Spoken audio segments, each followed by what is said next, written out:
Hello hello hello, आप सभी दोस्तों का एक बार फिर से स्वागत है आपके यूट्यूब चैनल लर्निंग व्यू पर। तो आज हम देखेंगे उत्सर्जन में जो हमारा लेक्चर नंबर 5 है। इसमें देखेंगे मूत्र की बनावट के मूत्र में क्या क्या होता है, मूत्र का रंग पीला क्यों होता है, मूत्र में यूरिया कितना होता है, यूरिक अम्ल कितना होता है। तो मूत्र में सबसे ज़्यादा पानी होता है।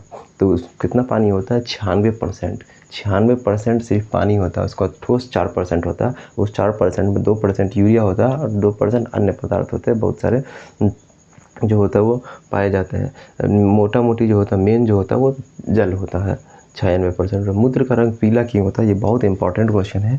ये बिहार बोर्ड में डायरेक्ट आने वाला क्वेश्चन है ऑब्जेक्टिव में कि मूत्र का रंग पीला क्यों होता है? तो यूरोक्रोम के कारण होता है।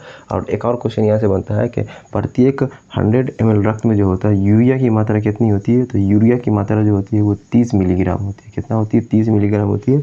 और यूरिक अम्ल की मात्रा जो होती है वो 2 से 3 मिलीग्राम होती है। कितना होती है? 2 से 3 मिलीग्राम होती है। तो ये था मूत्र के बारे में। यहाँ से एक ऑब्जेक्टिव आपको मैट्रिक 2026 में देखने को जरूर मिलेगा और ज़्यादातर चांस है ये इसको पूछने का कि मूत्र का रंग पीला क्यों होता है। ये ट्रिपल स्टार क्वेश्चन है, आप इसको आप जरूर एकदम अच्छे से याद कर ले। इसके बाद अब हम पढ़ेंगे अगले लेक्चर में हीमोडायलिसिस कि अगर किसी व्यक्ति का जो होता है वृक्क काम करना बंद कर दे, खराब हो जाता है, तो वो किस तरह से उसको हीमोडायलिसिस के सहारे उसके मूत्र को वो उसके रक्त को जो होता है वो रक्त से जो उत्सर्जित पदार्थ होता है किस तरह से निकाला जाता है, वो किस तरह से काम करता है। तो हम इसके बारे में अगले लेक्चर में पढ़ेंगे। Thank you.